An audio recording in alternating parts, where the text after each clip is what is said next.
Hey y'all, so I wanted to come on here basically to talk to everybody about my journey. I started off working, but now I am a full-time entrepreneur.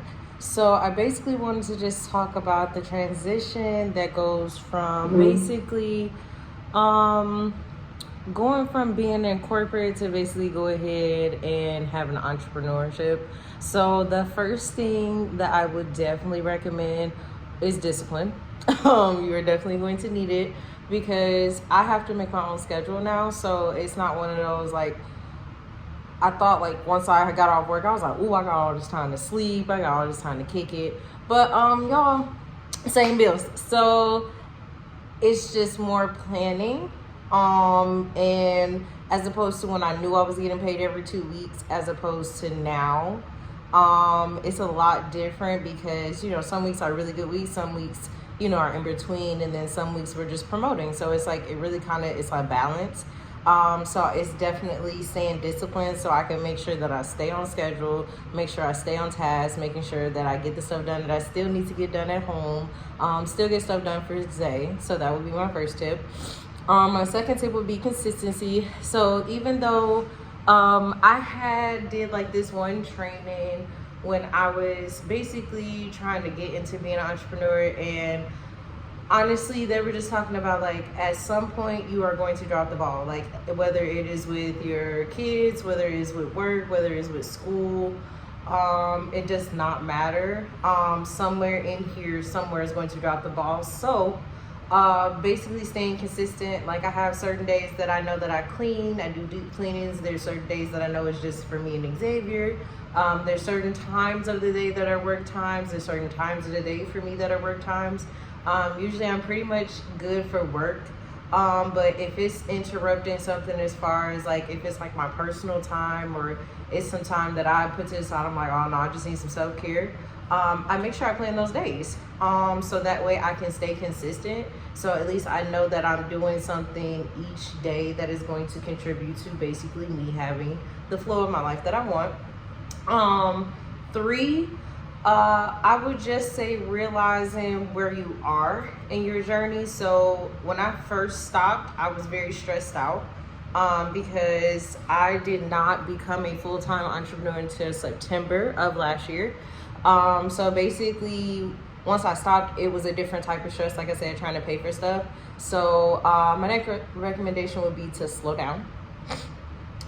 Definitely slow down, and this is the time where you should be intentional. This is the time where you should be writing down goals. This is the time where you should be making sure, okay, I said once I had some free time, I was going to do this.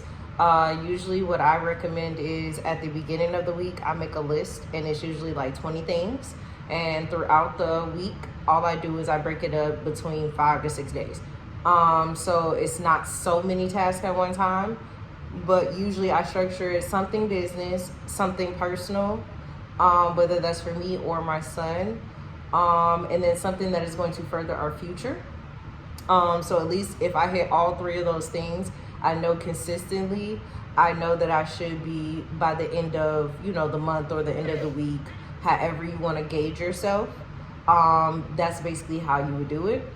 Also, I would recommend that goes into my next point, which is check-ins. A lot of the times I think that we do check-ins for work, we do check-ins for our kids at school, but as adults, we don't do check-ins with ourselves. So each week I have been evaluating basically, okay, how's my mood been? Did I have more bad days? Did I have more good days? Was I productive this week? Did things get done the way they should? Usually these are my check-ins on Sunday, because if I have not been doing what I need to do throughout the week, I'm pretty much gonna struggle through the week. So I have to make sure that everything is pretty much a big check-in with me, because I have good intent. I don't know if anybody else does, but I have the best intent with things. I just do not always remember, which ties into my next point. Get you something to help you stay organized.